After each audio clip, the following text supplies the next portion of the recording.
Hey y'all, welcome back to my channel. Today we're gonna make an ice cream cake.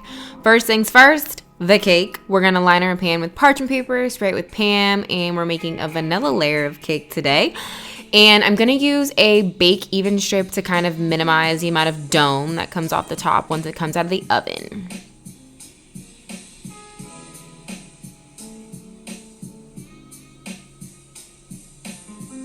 Tap it on the counter, get all the bubbles out. This also is going to make your cake more solid on the center with less bubbles. Pop it out, peel off that parchment paper, let it completely cool.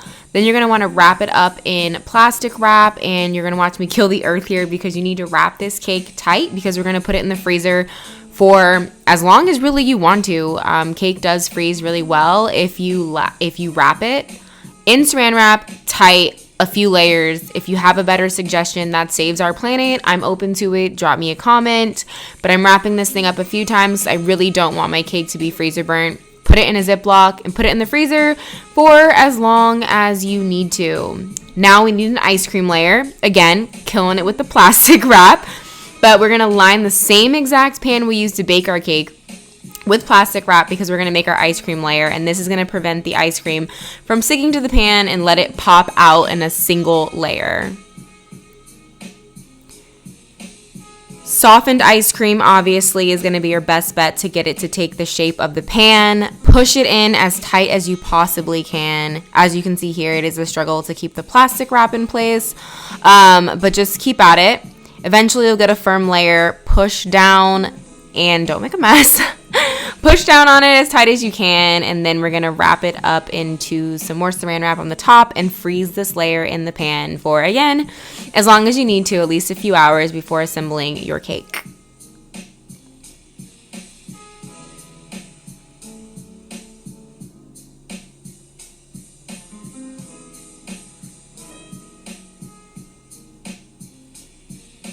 Should note, of course, again, this isn't my music, but I do love me some chill hop. Wrap it up tight in plastic wrap. If you have a suggestion on another product I could be using, please do let me know. This is Pastry Pride, our best friend. It is a non-dairy whipped topping.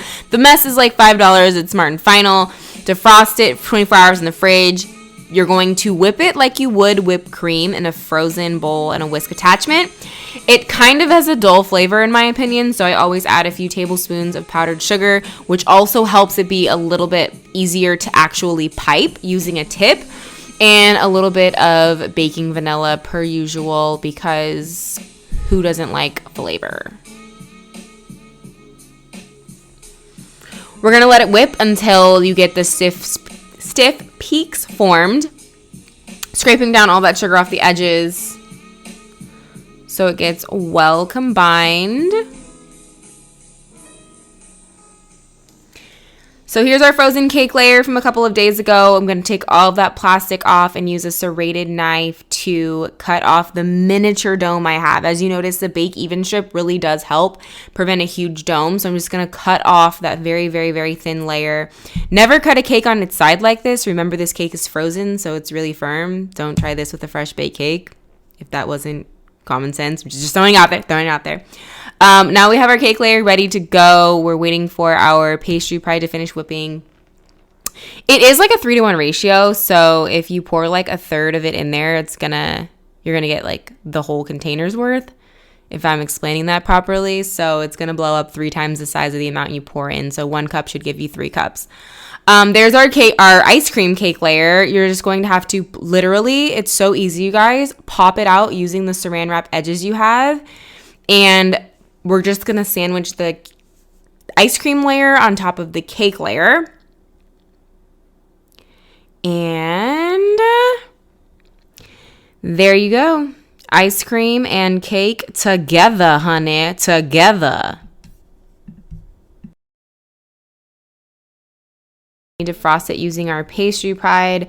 You have to work quick with it. It's a light, airy topping, so it will melt. But what I'm doing first is I'm taking a knife that I've run under hot water just to make sure that my cake is even. We don't like a lopsided cake, so the hot water kind of melts the ice cream to make sure that it's exactly flush with the cake layer.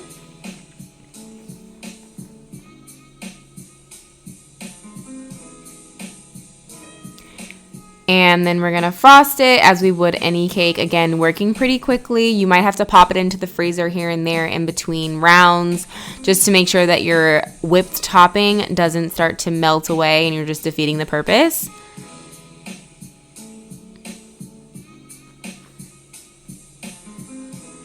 I had to put it in the freezer a couple of times and bring it back out and to keep going. And then, like I said before, this stuff does pipe because we added some sugar to give it some stiffness. I'm just going to add a few little, I don't know if you want to call them ringlets or not exactly rosettes. Anyone know the name? Drop me a comment. And some sprinkles. And honey, let me tell you, that is how you make an ice cream cake. It's the easiest thing since sliced bread. It doesn't take much. It just takes some time and you can prep everything in advance. To me talk about an ice cream cake, you will not regret giving this a shot on your own. You can make it super far in advance. The whipped topping makes it so that it's not going to get freezer burn. It's going to cut nicely when you're ready to eat it.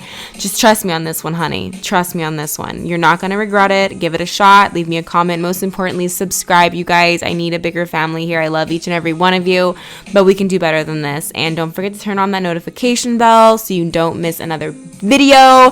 And I'll be doing more videos this way so that you can keep them short to the point. Until next time, y'all.